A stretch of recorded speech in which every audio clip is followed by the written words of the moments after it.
많은 분들이 이 선교하고 전도하는 것을 참 힘들어합니다. 선교 사실 쉬운 일이 아닙니다. 왜 그렇죠? 대부분의 사람들은 말씀에 관심이 없습니다. 관심이 없는 사람들을 붙잡아 놓고 말씀을 전하는 것처럼 어려운 건 없습니다. 그런데 우리가 전도하고 선교할 때 사탄이 가장 두려워합니다. 사탄에게 끌려간 영혼들을 하나님께로 다시 인도하는 것이 선교입니다. 우리가 이것을 해야 될까요?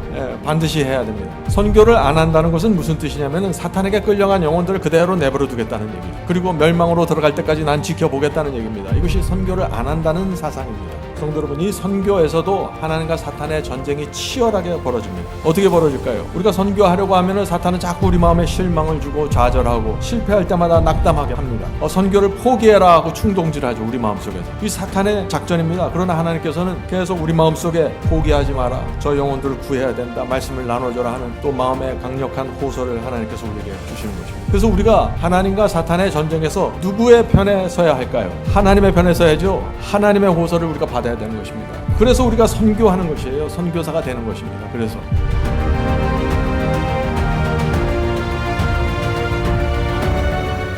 이번 주와 다음 주에 두 차례 걸쳐서 저희가 이 선교사 교육을 합니다. 오늘 그 첫 번째 시간이라 이 선교에 대한 개념을 좀 우리가 살펴보려고 합니다. 첫 번째로는 선교가 무엇이고, 선교에 우리가 하는 선교의 대상이 어떤 분들이고, 또 우리가 선교할 때 어떤 말씀을 전해야 되는지 우리가 이것을 좀 살펴보려고 합니다. 가장 중요한 것은 우리가 선교할 때 어떤 말씀을 전해야 하느냐 하는 것이 중요합니다. 예를 들어서 노아 홍수 시대에 내 이웃을 사랑하라 하는 기별을 전하면 좋을까요? 그 선교가 될까요? 안 될까요? 방주로 아무도 인도함을 받지 못할 것입니다. 내 이웃을 사랑하라는 말이 잘못된 건 아니에요. 그러나 방주에 들어가라는 정확한 말씀이 있어야 된다는 것입니다. 또 롯의 시대도 마찬가지죠. 소돔과 고모라를 떠나라는 기별이 포함되어야 하는 것입니다. 그래야 그들이 멸망에서 건진받을 수 있는 것이죠. 롯의 시대에 우리가 서로 도와야 됩니다, 우리가 착하게 살아야 됩니다, 틀린 말은 아닌데 그 기별 갖고는 멸망에서 구원받을 수 없다는 것입니다. 마지막 시대는 그러면 어떤 기별을 전해야 될까요? 그리스도의 재림을 위해서 준비시키는 말씀을 전해야 된다는 것입니다. 바벨론에서 나와야 된다는 기별을 전해야 되는 것입니다. 그런데 지혜를 갖고 전해야 되는 것이죠. 무조건 세게 한다고 되는 게 아니에요. 지혜를 갖고 자비로운 마음을 갖고 인내하면서 해야 된다 하는 것이죠. 저는 젊은 시절부터 선교를 계속해서 해왔습니다. 그래서 많은 낙담과 실패를 했어요. 수십 번, 수백 번 마치 바위에 계란을 던지는 것 같은 느낌으로 던져봤습니다. 절망하죠. 저는 그때마다 그렇게 정말 이게 정말 선교가 의미가 있나, 아무런 결과도 없는 것처럼 보이는데 내가 이걸 해야 되나 하는 그런 절망이 제 마음에 있을 때마다 제가 시편의 이 말씀을 읽었습니다. 시편 126편 5절 6절입니다. 눈물을 흘리며 씨를 뿌리는 자는 기쁨으로 거두리로다. 말씀에 씨를 뿌리는데 눈물을 흘리면서 뿌린다는 거예요. 왜 눈물을 흘릴까요? 힘들잖아요. 거절당하잖아요. 무시당하잖아요. 그래서 눈물을 흘리며 씨를 뿌리는 자는 기쁨으로 거두리라. 반드시 기쁨이 생긴다는 말입니다. 울며 씨를 뿌리러 나가는 자는 반드시 기쁨으로 그 곡식단을 가지고 돌아오리로다. 이것이 하나님의 약속입니다. 선교하는 사람은 반드시 이 기쁨으로 단을 거두게 된다. 우리가 살아가면서 꼭 이 기쁨을 맛봐야 되는 것입니다. 이 기쁨을 맛보지 않으면요, 우리 신앙이 무너집니다. 제가 오래전에 미국에서 살 때 그 교회는 시골 한적한 곳에 있었기 때문에 선교를 하고 싶어도 못해요. 아무도 없어요. 주변에 선교할 사람이 없는 거예요. 20년 동안 선교 안 하면서 사는 거예요. 교인들 대부분이. 어떻게 될까요? 매일 말씀 공부만 하면서 선교 하나도 안 하고 어떻게 될까요? 굉장히 힘들어집니다. 여러분들은 도시에 사는 동안 정말 선교하셔야 됩니다. 여러분 자신을 위해서 해야 되는 것입니다. 기쁨을 맛보아야 되니까요. 저도 제가 살면서 가장 큰 기쁨은 영혼들이 말씀을 붙잡고 돌아오는 모습을 보는 게 가장 큰 기쁨입니다. 여러분들이 저 문을 열고 들어올 때 제 마음이 가장 기뻤습니다. 여러분들도 우리가 살아가면서 계속해서 이런 기쁨을 맛보면서 살아야 된다 하는 것이죠. 자, 질문을 드리죠. 만일 제가 복음을 전하는 선교사로서의 사명을 포기했다면 어떻게 됐을까요? 젊었을 때 이걸 하다가 너무 힘들어, 바위에 계란을 던지는 것 같아 하고 포기했으면 어떻게 됐을까요? 저는 여기 없을 것이고 여러분은 있을 것 같아요? 여러분도 위험합니다. 이 교회가 생기지도 않았고, 그래서 저는 이 눈물을 흘리며 씨를 뿌린다 하는 이 말씀, 그리고 기쁨으로 단을 거두게 된다 하는 이 말씀이 무엇인지 조금 압니다. 그래서 여러분도 여러분의 생애 속에 이 눈물을 흘리셔야 됩니다. 씨를 뿌리면서 눈물을 흘려야 돼요. 그런데 하나님께서 반드시 기쁨으로 채워주십니다. 그것을 맛보면서 사는 것이 그리스도인 삶입니다. 우리 방에 들어가서 맨날 말씀만 보고 뭐 도 닦는 사람들이 아니에요. 우리가 영혼을 구원하는 사람들입니다. 자, 질문 드리죠. 만일 여러분이 말씀을 전파하는 선교사의 사명을 받지 않거나 포기한다면 어떤 일이 생길까요? 여러분이 선교사로서 살아가지 않습니다. 복음을 전하지 않아요. 그러면 여러분 주변에 어떤 일이 생겨요? 여러분 주변에서 계속해서 구원받을 수 있던 사람이 멸망으로 돌아가는 일들이 생긴다는 것이죠. 여러분의 가족이나 친지 중에서 구원을 받을 수 있었는데 내 게으름 때문에, 내 안일함 때문에 지옥에 떨어진다는 것입니다. 이것이 선교예요. 선교는 영원한 멸망으로 돌아가는 사람들을 붙잡아서 영원한 생명으로 옮겨놓는 것입니다. 이것이 선교입니다. 이 세상에 살면서 이렇게 가치 있는 일이 어디 있겠어요? 반드시 선교사의 사명을 받으셔야 돼요. 배우셔야 돼요. 어떻게 선교사를 하는지, 어떻게 선교하는지 배우셔야 됩니다. 모든 성도 여러분들께서 반드시 선교사의 부르심을 받게 되길 바랍니다. 받으시겠습니까? 감사합니다. 꼭 받으셔야 돼요. 자, 근데 선교사로 부르심을 받을 때 꼭 먼저 읽어야 될 말씀이 하나 있습니다. 저는 이 말씀이 선교를 설명하는 데 가장 좋은 말씀이라고 제가 확신합니다. 자, 잠언서 24장 11절입니다. 잠언서 24장 11절. 너는 사망으로 끌려가는 자를 건져주며, 선교가 뭐예요? 둘째 사망으로 끌려가는 자를, 지옥불로 끌려가는 자를 건져주는 것이 선교입니다. 너는 사망으로 끌려가는 자를 건져주며 살육을 당하게 된 자를 구원하지 아니하려고 하지 말라. 지금 사탄에게 살육을 당하고 있는데 그걸 구원하지 않으려고 못 번쩍하지 말라. 지금 이 말씀에 이것이 선교예요. 하나님께서 선교를 이렇게 표현하시는 것입니다. 선교는 절박한 것입니다. 선교는 취미생활이 아닙니다. 해도 되고 안 해도 되는 것이 아니라, 뭐 은사 있는 사람만 하는 것이 아니라, 선교는 사망으로 끌려가고 살육당하는 자들을 등에 업고 나오는 것입니다. 이 선교입니다. 먼저 선교에 대한 정확한 개념이 우리 마음속에 있어야 돼요. 그래야 선교사로 부르심을 받게 된다는 것이죠. 성경에 나오는 모든 위인들, 믿음의 조상들은 다 선교사였습니다. 선교사가 뭐 바다 건너 강 건너 복음을 전해야 선교사가 되는 게 아니죠. 가족에서 선교사가 돼야 됩니다. 내 주변에서, 직장에서, 사회에서 계속해서 내가 만나는 영혼들을 선교사로 만나야 된다. 그래서 예수께서도 이 땅에 무엇으로 오셨어요? 선교사로 오신 거예요. 선교사로. 누가복음 19장 10절입니다. 누가복음 19장 10절. 인자에 온 것은 잃어버린 자를 찾아 구원하려 함이니라. 선교사가 뭐예요? 잃어버린 자를 찾아서 구원하는 것. 잃어버린 자를 찾아서 다녀야 돼요. 잃어버린 자를 그냥 구원하는 게 아니라 잃어버린 자를 찾아서 더듬으면서 살피면서 다녀야 돼요. 그래야 구원할 수 있는 것입니다. 예수께서는 그래서 이 땅에 계시면서 바리새인들에게, 유대인들에게 놀림받고 매질하면서 선교를 포기하지 않으신 것입니다. 왜냐하면 잃어버린 영혼들을 반드시 구해야 된다는 것이 확신이 있었기 때문이죠. 성도 여러분, 이 평생 선교하지 않은 사람이 하늘 갈 수 있어요? 하늘 갈 수 없어요. 선교는 내가 정말 이 복음에 의해서 구원받으면은 내가 구원받는데 당신도 구원받아야 됩니다 하고 하게 돼 있는 거죠. 선교는 반드시 이 땅에서 우리가 선교사가 되어야 한다.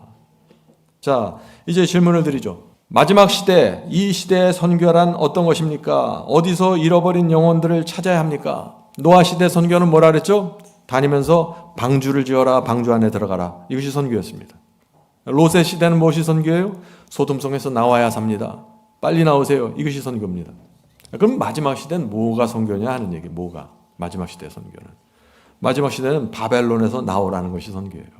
그렇죠? 그래서 여러분이 여기까지 오신 거 아니에요. 계시록 18장 2절부터 4절입니다. 계시록 18장 2절부터 4절. 힘센 음성으로 외쳐 가로되 무너졌도다 무너졌도다 큰 성 바벨론이여. 자, 큰 성 바벨론의 형편이 무엇인가? 귀신의 처소와 각종 더러운 영에 모이는 곳과 각종 더럽고 가증한 새에 모이는 곳이 되었도다. 지금 바벨론의 상황이 형편없습니다. 다 멸망이에요. 이대로 놔두면 멸망이에요. 귀신의 처소가 되고 온갖 가증하고 더러운 것들이 모이는 곳이 되었습니다. 4절 또 내가 들으니 하늘로서 다른 음성이 나서 가로되 내 백성아 거기서 나와 그의 죄에 참여하지 말고 그의 받을 재앙들을 받지 말라. 자, 바벨론이 엉망입니다. 온갖 더럽고 가증한 것이 가득 차 있어요. 그런데 그 안에 누가 있다고요? 내 백성이 있다는 것입니다. 바벨론에 있는 내 백성. 바벨론에 있는 백성이 나오라고 해야 되는 것입니다. 자, 이 나오라는 이 기별을 누가 전할까요? 사람이 전할까요? 천사가 전할까요? 천사가 막 날아다니면서 전하는 거 아니에요? 사람이 전해야 된다는 것입니다. 그러면 이제 우리가 분명히 알아야 되죠. 바벨론에서 불러내야 되는데 바벨론에 하나님의 백성이 있다는 것입니다. 내 백성이 있다는 것이에요. 그러면 이 바벨론에 있는 하나님의 백성이 어떤 사람들인가를 알아야 돼요. 그래야 그들이 찾는 기별을 줄 수 있는 것입니다. 그들이 어떤 기별을 찾고 있는지. 여러분들은 다 바벨론에서 나온 사람들입니다. 여러분들이 찾았던 그 기별을, 그것이 바벨론 사람들을 불러내는 기별입니다. 자, 오늘 우리가 그 말씀을 좀 나누려고 하는 것입니다. 하나 문제는 뭐냐면은 이 바벨론에 있는 사람들은 스스로의 힘으로는 빠져나오지 못합니다. 왜? 지금 귀신의 초소와 온갖 더러운 것이 가득 찼어요. 잘못된 교리와 잘못된 복음에 쩔어 있습니다. 그런데 내 백성이에요. 왜 내 백성일까요? 하나님을 사랑한다는 거예요. 교리는 혼잡해 있어요. 예언은 완전히 오해로 가득 차 있어요. 그런데 그 마음이, 심령이 하나님을 사랑하고 하나님께서 진리라고 주시면은 받겠습니다 하는 이 심령이 되어 있는 것입니다. 그것이 바벨론에 있는 하나님의 백성이다. 자, 그래서 이 사람들은 그런데 문제는 자기 스스로의 힘으로는 빠져나올 수 없어요. 예정론에 붙잡혀 있는데 자기 스스로 예정론의 문제를 깨닫고 빠져나올 수 있는 사람 거의 없습니다. 비밀 유고에 빠져 있는데 비밀 유고의 문제를 자기 스스로 깨닫고 나올 사람 거의 없어요. 그래서 못 나오는 거예요. 그래서 외부에서 부르는 외침이 들어가야 되는 것입니다. 외부로부터. 누가 외칠까요? 먼저 바벨론에서 빠져나온 사람들이 외쳐줘야죠. 그래서 우리의 선교사의 사명은 뭐냐? 바벨론을 향해서 진리의 줄을 던져주는 것입니다. 내가 들어가서 바벨론 사람과 함께 사는 것이 아니에요. 좀 떨어져서 진리를 던져줘야 됩니다. 나오라고. 그래야만 그들의 눈에 안약이 발라지고 마지막 시대의 교회와 또 거짓 복음의 실체가 그들 눈에 들어오면서 진리의 줄을 붙잡고 빠져나오게 된다는 것입니다. 그래서 선교사는 뭐예요? 바벨론을 향해서 진리의 줄을 던져주는 사람들이에요. 직접 던져주든지 인터넷을 던져주든지 어떤 방법이든 간에 진리의 줄을 던져줘야 된다는 것입니다. 여러분이 안 던지면 누가 던져요? 천사가 던져줄까요? 아니다는 거죠. 저와 여러분이 던져야 되는 것입니다. 누구도 그 줄을 대신 던져주지 않습니다. 자, 이 마지막 시대의 선교가 어떻게 이루어져야 되는지 분명하게 아셨죠? 이제 다음 질문을 넘겠습니다. 어떤 사람들이 말씀의 줄을 붙잡고 바벨론을 떠날까요? 자, 바벨론에 있는 하나님의 백성이 누구냐? 이 질문입니다. 바벨론에 내 백성아 거기서 나와 했으니까 바벨론 안에 하나님의 백성이 있어요. 어떤 사람들이 말씀의 줄을 붙잡고 바벨론을 떠날까요? 어떤 사람들이 성령께서 그들의 양심에 이것이 진리니 꼭 붙잡아라 라고 양심에 호소하실 때 순복하고 따라 나올까요? 하는 질문입니다. 이 질문 중요하죠? 여러분들이 전도할 때 어떤 사람은 죽어도 바벨론에서 안 나와요. 그냥 거기서 살아요. 그런데 어떤 사람들은 말씀의 줄을 던져주면 그 줄을 정확하게 붙잡고 나옵니다. 이 차이를 알아야 돼요. 어떤 사람은 남아있고 어떤 사람은 빠져나오는지. 대부분은 바벨론을 떠나지 않습니다. 그런데 떠나는 한 종류의 사람들이 있어요. 그들은 주님을 사랑하고 주의 말씀에 충성하길 원하는 사람들입니다. 나는 지금 교리를 모르고 복음이 모르고 예언을 잘 해석하지 몰라서 나는 여기 남아있지만 하나님께서 내게 이것을 알려주기만 한다면, 진리가 무엇인지 눈을 열어주기만 한다면 주께서 인도하시는 대로 나는 따라갑니다. 이 신앙이 있어야만 바벨론을 떠날 수 있는 것이에요. 여러분들도 그래서 여기 나온 거 아니에요? 그 신앙 없으면 여기 못 나옵니다. 그래서 다시 말해서 이 바벨론을 떠날 수 있는 사람들의 특징은 뭐냐면은 대가를 지불하는 신앙입니다. 진리를 위해서 대가를 지불할 수 있는 사람들. 넓은 길을 버리고 좁은 길을 가라고 성경이 말할 때 대가를 지불하면서 희생을 하면서 그것을 붙잡는 사람들, 진리를 붙잡는 사람들, 이들이 마지막 시대에 바벨론을 떠나는 사람들입니다. 제 말이 틀렸으면 얘기해 보세요. 다 그렇습니다. 제가 유튜브로 선교하면 다 그런 분들이에요. 그래서 예수님께서 라오디게아 교회에게 주신 말씀을 보면은요, 다 사라 그랬어요. 구원은 은혜로 주는데 사라 그래요, 자꾸. 마지막 시대는 사야 돼. 사지 않으면 못 빠져나올 거야. 그 말씀을 하세요. 자, 요한계시록 3장 18절 보겠습니다. 요한계시록 3장 18절. 내가 너를 권하노니 내게서 불로 연단한 금을 사서. 불로 연단한 금이 뭐예요? 시련 속에서 순종하는 믿음을 얘기하는 거죠. 불같이 뜨거운 시련 속에서 순종하는, 말씀을 붙잡는 금, 믿음을 얘기하는 것입니다. 근데 이거를 그냥 선물로 주시는 게 아니라 사라 그랬어요. 사라. 왜 사라 그랬을까요? 내 삶에서 대가를 지불하고, 내 직장에서 어려움이 있고, 내가 희생을 치르면서도 그것을 받아야 돼요. 그렇지 않으면 못 산다는 것입니다. 불로 연단한 금을 사서 부요하게 하고 흰옷을 사서 입어. 그리스도의 의의 옷, 흰옷이잖아요. 이거 의의 하나님께서 선물로 주시는 거잖아요. 너희들 이렇게 입으라고. 그리스도의 십자가의 보혈로 용서받고 의의 옷을 입으라고 흰옷을 선물로 주시는데 사라 그래요. 여기서는. 왜요? 라오디게아 교회에서는 바벨론입니다. 바벨론에 붙잡혔기 때문에 내가 희생하고 대가를 지불하고 사지 않으면 이 옷을 못 사요.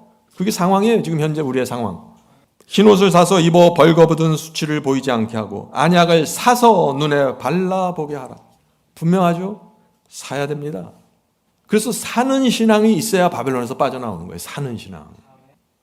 대가를 지불하고 희생을 지불하면서 불로 연단한 금을 사야 되고, 대가를 지불하면서 그리스도의 의의 옷 흰옷을 사야 하고, 대가를 지불하면서 영적 분별력 안약을 사야 되는 것입니다. 사지 않으면 이게 내게 안 돼요.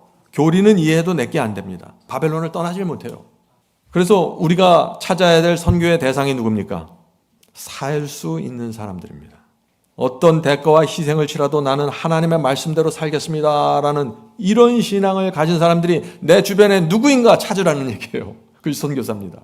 말씀에 관심 없는 사람을 내가 잘 마음을 설득해서 이 말씀에 관심이 있도록 만들어가는 게 선교가 아니에요. 그건 거의 불가능해요. 그건 하나님께서 성령의 역사를 통해서 이루시는 거고, 그 사람의 삶을 통해서 하나님께서 그 사람을 여러 시련과 고난 속에서 하나님께 굴복하는 마음, 가난한 마음을 주셨고, 정말 내가 이제 남은 생에 진리대로 살겠다 하는 그런 심령이 있는 사람들을 찾아야 되는 것입니다. 그런 사람들을 만나면 사요. 실제로 삽니다. 그래서 선교가 성공하게 되는 것입니다. 자, 다시 한번 질문 드리죠. 전도가 무엇입니까? 영혼을 구원하는 선교가 무엇입니까? 이제 전도에 대해서 여러분이 새로운 개념을 가지셔야 돼요. 전도가 뭐예요? 진리를 위해서라면은 희생과 대가를 지불하겠다는 이 마음을 가진 사람을 찾는 것, 이것이 전도예요. 전도는 저 길거리에 서서 막 전도 책자를 나눠주고 문서지를 나눠주고 그것도 전도지만은 정말 이 마지막 시대 바벨론을 떠날 사람을 우리가 만나야 되는데 그 만나는 것이 선교의 시작이다 하는 것입니다. 이해가 되십니까? 예. 지금 바벨론 안에 하나님께서 내 백성이 있다 그러시잖아요. 내 백성이. 그 무슨 얘기예요? 이 사람들이 아직 교리도 모르고 복음도 모르고 예언도 모르지만은 하나님을 찾는 간절한 가난한 심령을 갖고 있어. 내 백성이 있어. 너희들이 그 사람들을 찾아다오. 지금 그 말씀을 하시는 거예요. 굉장히 중요한 컨셉입니다. 이 컨셉을 놓쳐버리면요, 아무나 만나고 아무나 선교하다가 지쳐갖고 그냥 선교 전혀 안 됩니다 하고 그냥 포기하고 말죠. 저는 철저하게 이 개념 속에서 움직이고 있습니다. 그래서 여러분들이, 어떤 분들이 아무리 이제 여러분 주변에 여러 그리스도인들이 있잖아요. 아무리 새벽기도 열심히 나가고 아무리 찬양할 때 열정적으로 땀을 흘리고 그래도 진리를 위해서, 하나님의 말씀을 위해서 내가 대가를 지불하겠다 하는 그 마음이 없으면 어떻게 돼요? 마지막 시대의 복음을 받지 않습니다.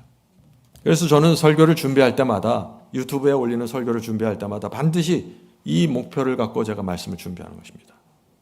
유튜브에 있는 그리스도인들 중에 과연 누가 대가와 희생을 지불하면서도 이 진리를 받는 신앙을 갖고 있는지, 그 사람들을 찾는 거예요. 수많은 사람들이 설교 듣는 것 같아도, 인터넷에 다 퍼지는 것 같아도 그렇게 따라오는 사람들은 소수입니다. 자, 그래서 하나 조심할 거는 몇 번 대화하다가 이 사람 뭐 희생하지도 않고 뭐 헌신하지도 생각이 없네 하고 탁탁 포기하고 그렇게 하라는 얘기가 아니에요. 그런 걸 살피지만은 영혼들을 잘 살펴보는 거죠. 이 사람이 어떤 건지. 그렇게 쉽게 판단은 안 돼요. 계속 말씀을 줘봐야 아는 것입니다. 자, 질문을 드리죠. 자, 그렇다면 오늘날 교회에서 말씀을 사모하는 사람들이 몇 %나 될까요? 이거는 제가 몇 번 말씀드렸죠. 오늘날 그리스도인들 중에 몇 %가 정말 말씀을 사모할까? 몇 %예요? 한국이나 미국이나 거의 1% 내지 2%입니다. 100명에게 말씀을 전하면 한두 사람이 반응할까 말까요. 그래서 미국에서 이런 설문조사를 했어요. 당신은 왜 교회 다니십니까? 그리스도인들을 대상으로 설문조사하는 겁니다. 왜 교회 다니십니까? 당신은 성경 연구 세미나에 초청받으면 참여할 것입니까? 당신은 성경 말씀에 관심이 있습니까? 하고 이런 질문을 던지면은 네라고 대답하는, 성경 말씀에 나는 진지한 관심이 있습니다 라고 대답하는 사람들이 몇 퍼센트라고요? 1% 내지 2%라는 거죠. 그러니까 선교가 되겠어요? 안 되겠어요? 안 되는 거예요. 98%의 사람들을 접촉할 때는 안 되는 거예요. 그런데 1, 2%에 속한 그 사람들을 접촉하면 어떻게 돼요? 성공률이 굉장히 높아지는 것이죠.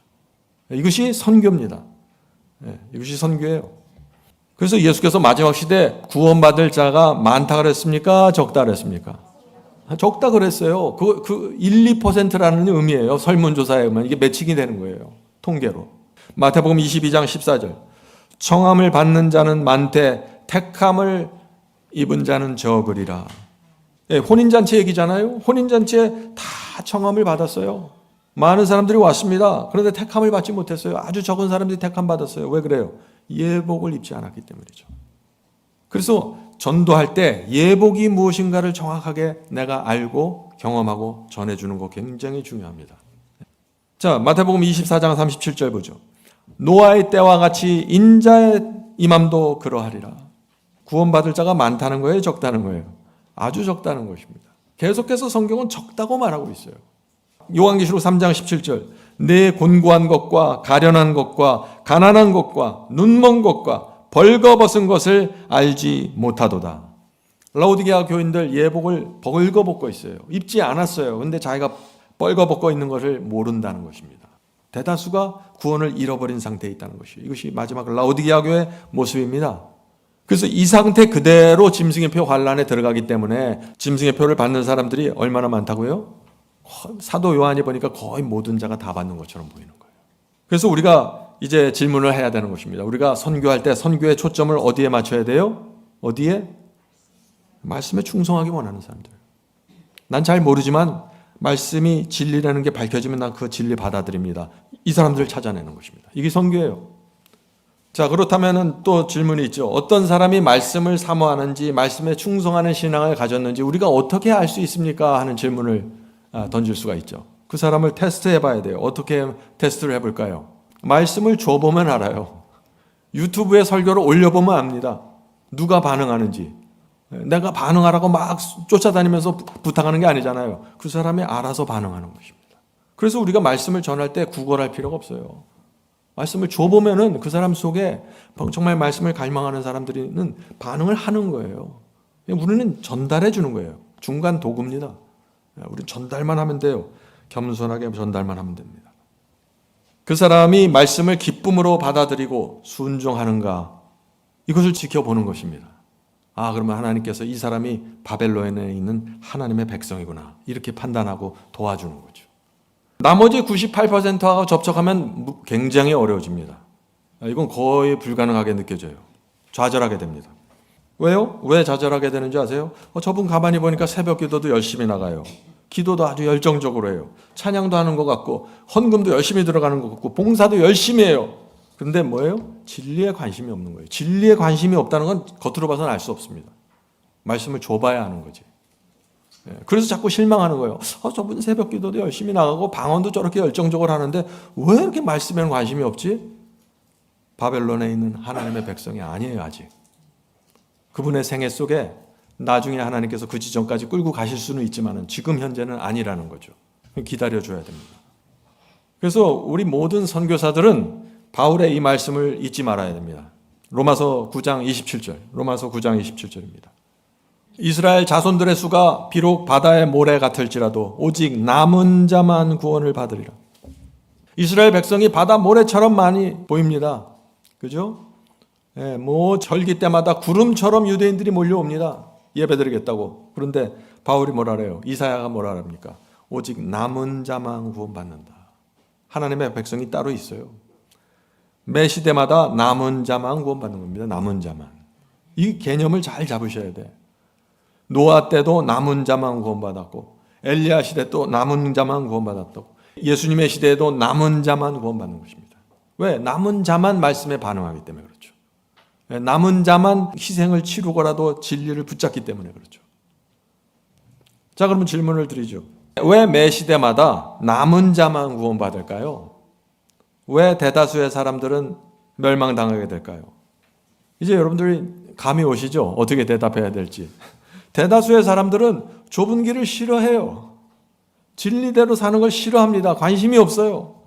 하나님과 사탄의 전쟁이 벌어질 때, 무엇이 진리냐 하는 것이 전쟁이 벌어질 때 대다수의 사람들은 어떻게 해요? 인기 있는 쪽을 택합니다. 공격받지 않는 쪽을 택해요. 그래서 진리를 분별하지 못하게 되는 것입니다. 사탄과 용과 싸우려고 하질 않아요. 그래서 매 시대 사람들이, 거의 모든 사람들이 멸망으로 들어가는 것입니다. 하나님께서 멸망시키는 것이 아니라 그들 자신의 선택이에요. 이것은. 자, 예수님의 말씀 들어보죠. 예수님의 말씀. 마태복음 7장 13절부터 14절입니다. 좁은 문으로 들어가라. 멸망으로 인도하는 문은 크고 그 길이 넓어 그리로 들어가는 자가 많고. 그죠? 생명으로 인도하는 문은 좁고 길이 협착하여 찾는 이가 적음이니라. 이것이 예수님의 말씀이에요. 선교가 무엇입니까? 그렇다면은 좁은 문으로 들어가는 사람을 찾는 게 선교예요. 내가 넓은 길을 가는 사람을 내가 막 설득해갖고 좁은 문으로 가세요 막 한다고 거의 되지 않습니다. 그렇게 갖고는. 이 사람 신앙 자체가 좁은 문, 진리대로 가기를 원해요. 그런데 혼돈되어 있는 것입니다. 그래서 우리가 가서 조금 도와주는 것이에요. 책자로 도와주고 말씀으로 도와주고. 그래서 우리가 선교할 때 어쩔 수 없이 이 좁은 길을 가는 사람들에게 선교가 집중될 수밖에 없어요. 왜? 넓은 길로 가는 사람들 말씀에 관심이 없기 때문에. 근데 오늘날 기독교에는 어떤 문제가 있냐? 이런저런 교리를 많이 세워놨죠. 예정론도 세우고 모두 세우고 해서 구원받을 사람들이 마치 많은 것처럼 만들어 놓았어요. 말씀에 전적으로 순종하지 않아도 구원받을 것처럼 만들어 놓았어요. 지금 교회 분위기가 그래요. 그래서 구원받을 숫자를 크게 늘려놓았습니다. 그래서 대다수의 사람들은 긴장 안 해요. 어차피 대다수의 사람들, 많은 사람들이 구원받는다고 생각하기 때문에 긴장하지 않습니다. 그런데 그런 사람들을 향해서 좁은 문으로 들어가세요. 진리대로 살아야 됩니다. 이렇게 할 때 정말 적은 사람들이 거기서 간절한 마음으로 이것을 붙잡고 나온다는 것이죠. 그것이 바벨론에 있는 하나님의 백성입니다. 자, 이 98%와 2%로 나눠서 제가 말씀드렸죠. 2%에 속한 그 정말 진리대로 살려고 하는 애쓰는 그 성도들하고 접촉이 되면 그 다음부터는 전도가 쉬울까요? 어려워질까요? 굉장히 쉬워집니다. 제가 그런 사람들에게 그 문자를 받고 전화 통화도 여러 번 해봤는데 제가 몇 가지 좀 소개해드리겠습니다. 몇 해 전에 청주에 계신 어떤 개신교 목사님이 이런 글을 보내왔습니다. 저는 은퇴한 목사입니다.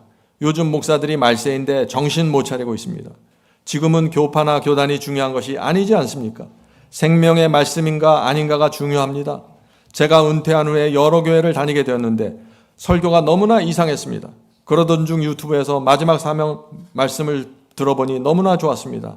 이렇게 좋은 말씀이 있는데 목사들이 왜 깨닫지 못하는지 안타깝습니다. 6명에게 마지막 사명 라디오를 선물하려고 합니다. 이분은 뭐 제가 쫓아다니면서 밥을 먹자 그러고 전화해서 막 성경 공부시킨 분이 아니에요. 그냥 유튜브에 설교를 올려놓고 이분이 하나님의 기이한 섭리로 그 설교와 접촉이 됐고 자기 혼자 이렇게 열심히 나갔고 이런 문자를 어느 날 갑자기 보내온 거예요. 선교가 쉬워요, 어려워요? 쉬운 거예요. 그래서 이 사람들을 접촉해야 된다는 거예요. 그래서 내 주변에 항상 이 말씀에 관심이 있는 사람, 이 정말 하나님께 충성하는 신앙을 갖고 있는 사람이 누구인가 그걸 찾는 것이 선교사예요. 그걸 찾기 위해서 인터넷 선교하고 그걸 찾기 위해서 카카오 스토리하고 그걸 찾기 위해서 우리가 여러 가지 선교 방법을 동원한다 하는 것입니다. 또 몇 해 전에 어떤 장로 교인이 보내온 간증입니다. 마지막 사명 파워북 시리즈를 저희 교회 목사님에게 보내주세요. 저희 교회 목사님도 읽어보시고 바이블 칼리지 강의도 들으셔야 합니다. 설교를 들어보면 잘 모르고 하는 설교 같아요. 답답합니다. 목사님 말씀이 세워져야 교인들도 살아나는데 안타깝습니다. 겨울에 노동일을 하니 힘들지만 10만 원이라도 우선 송금하겠습니다. 마지막 사명 설교를 들을 때마다 아 이거구나 라며 무릎을 칩니다. 교회에서 먹지 못한 양식을 마지막 사명 설교에서 얻어먹고 있습니다. 이런 분들을 찾는 것이 선교라 하는 것이죠. 그래서 많은 분들이 98%의 사람들하고 접촉해서 안 된다 하면서 절망하고 포기한다는 거예요. 그게 잘못됐다는 거예요. 컨셉이 잘못됐다는 거예요. 각 교파마다 이렇게 말씀에 갈증이 있는 사람들이 있어요. 목회자도 그렇고 성도들도 그렇고 숫자가 적다 하는 것입니다. 저는 그런 성도들이 하나님께로부터 마지막 시대에 남은 자손으로 부르심을 받는다고 확신합니다. 네. 자, 다음 간증을 좀 보겠습니다. 아는 분에게 소개를 받아 이번 달부터 마지막 사명 설교를 듣게 되었습니다.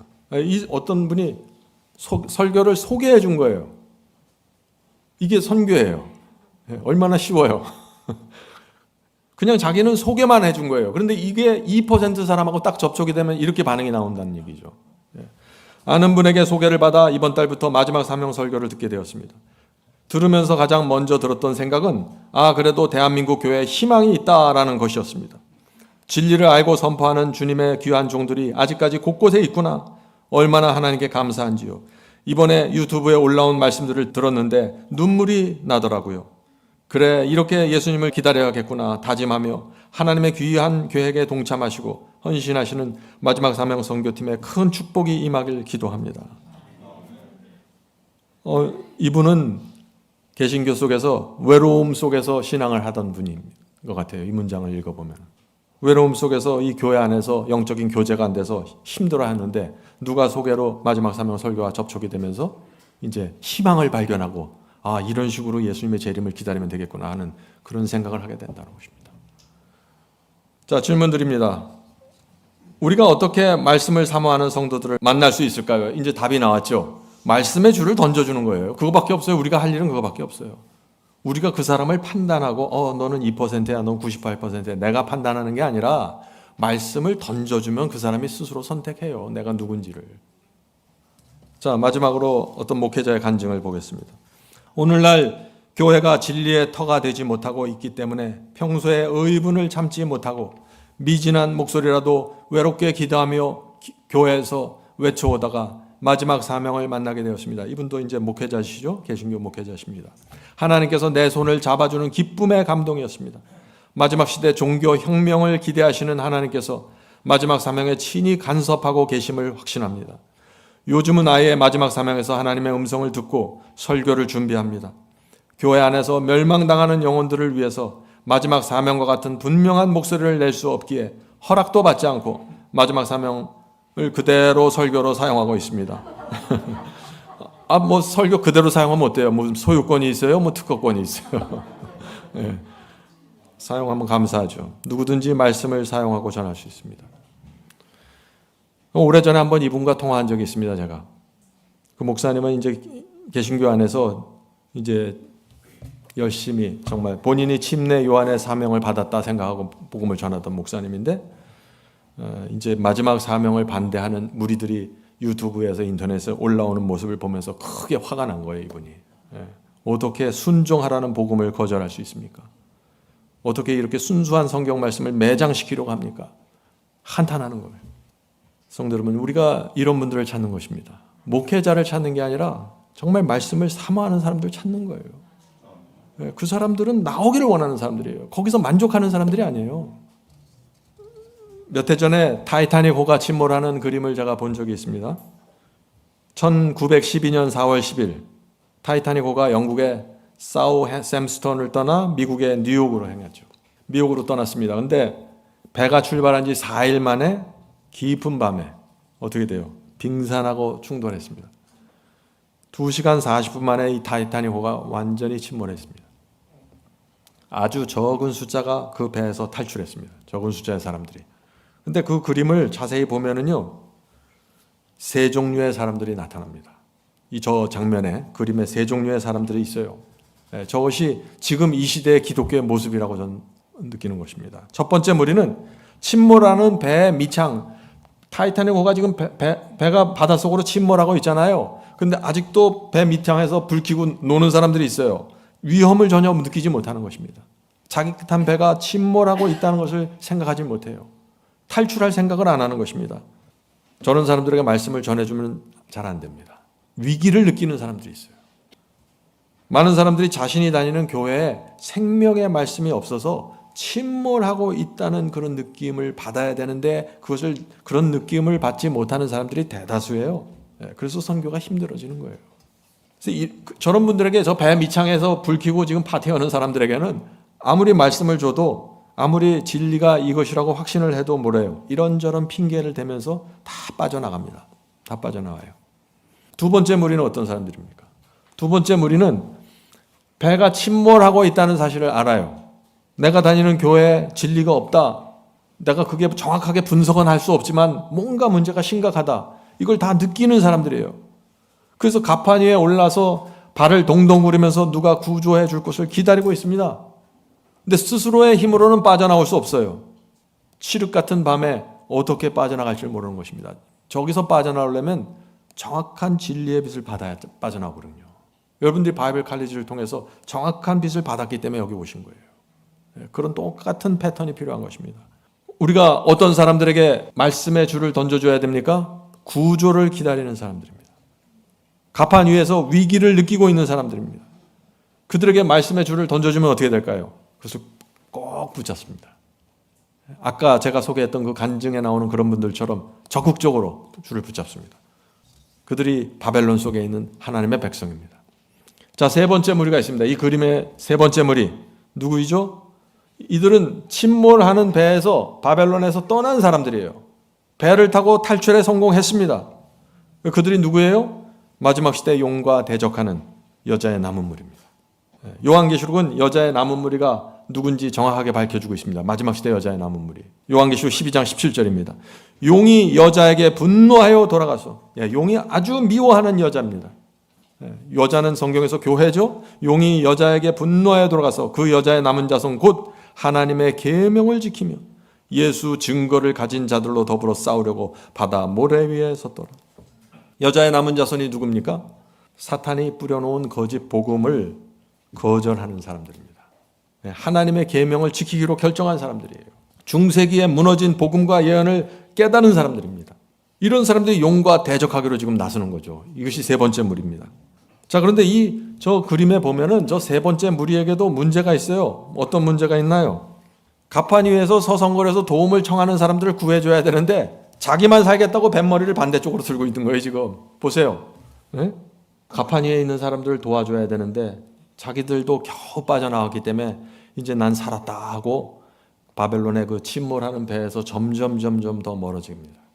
수많은 사람들이 소리치고 있는데 못 들은 척하고 구명정을 타고 멀리 가는 것입니다.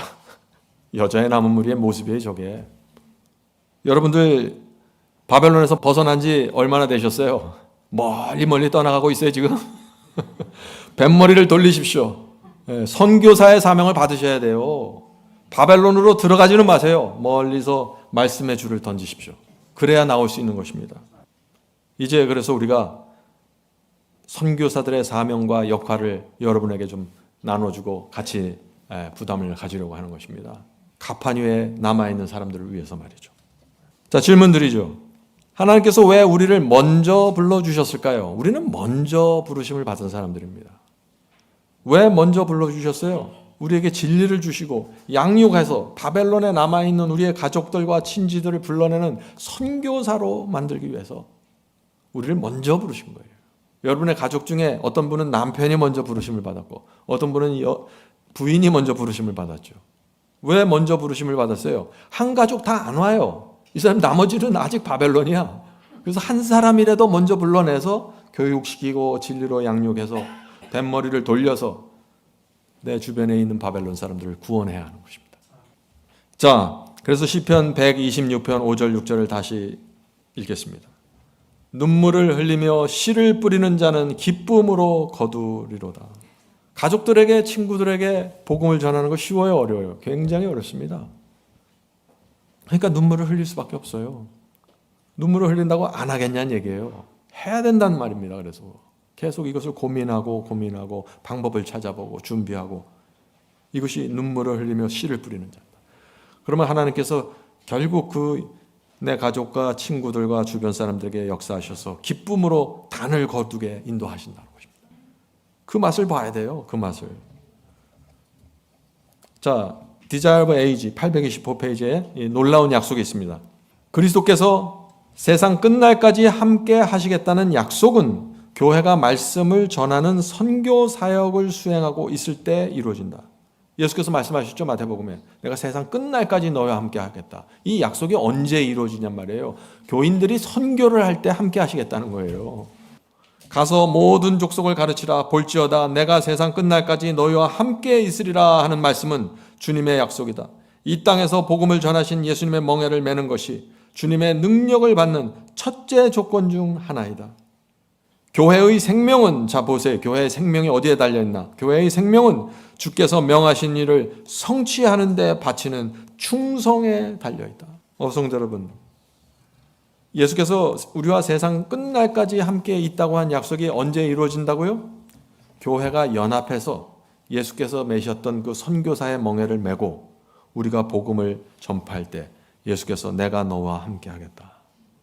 세상 끝날까지 너와 함께 할 거야. 복음을 전해다오. 그 말씀을 하시는 것입니다.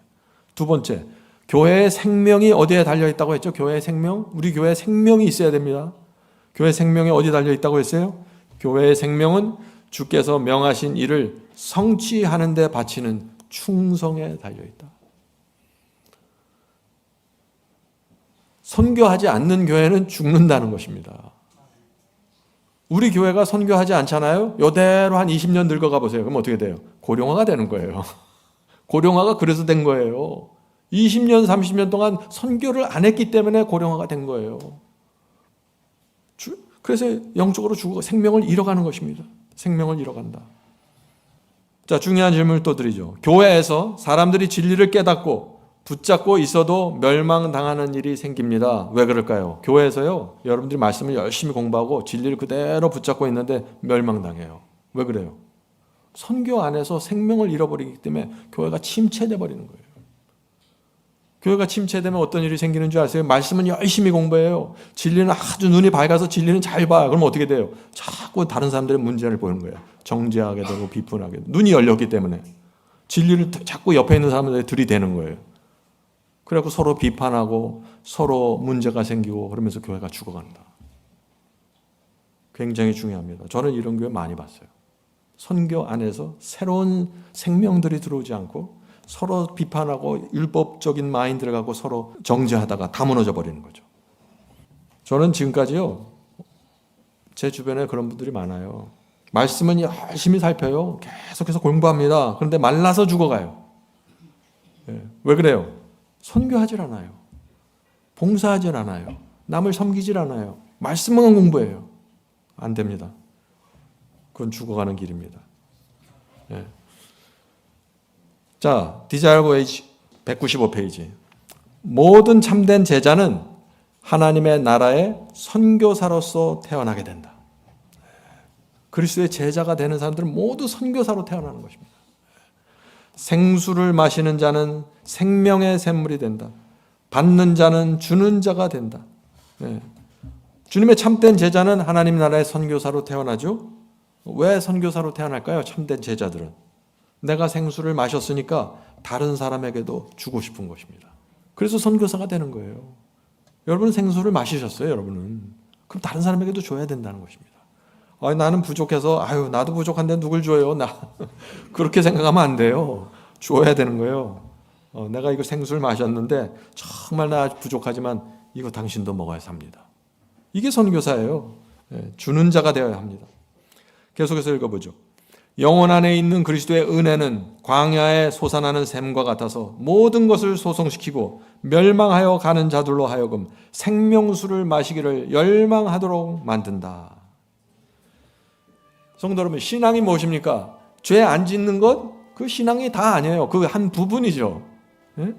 나만 순종해서 구원받는 것 신앙의 한 부분이지만 다가 아니에요. 많이 빠졌어요.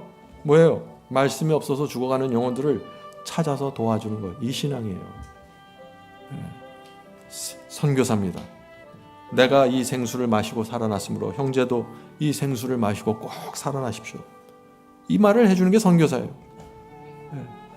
여러분들 적극적으로 참여하시고 선교사로서 부르심을 받게 되길 제가 간절히 바랍니다.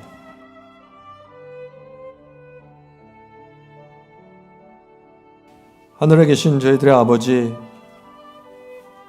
저희의 인생에서 즐거움을 누릴 만한 것들이 사실은 없지만은 저희가 이 세상에서 영혼을 구원하는 기쁨을 맛보길 원합니다. 주여 저희의 삶을 인도하여 주시고 영혼들을 어떻게 찾아야 되는지, 어떻게 접촉해야 되는지, 어떤 마음과 태도로 선교사의 삶을 살아야 되는지 이제부터 가르쳐 주시옵소서. 하늘에 계신 아버지, 그리스도의 신앙이 기쁨과 감사함과 즐거움으로 채워질 수 있는 그 신앙으로 저희를 계속해서 인도해 주시옵소서. 하나님의 말씀에 충성하면서 영혼을 구원하는 그 기쁨 속으로 들어갈 수 있도록 주께서 인도해 주시옵소서. 천사들과 함께 협력하는 것이 무엇인지 저희가 배울 수 있도록 도와주시옵소서. 이 모든 말씀 예수 그리스도의 이름으로 간절히 기도드립니다. 아멘.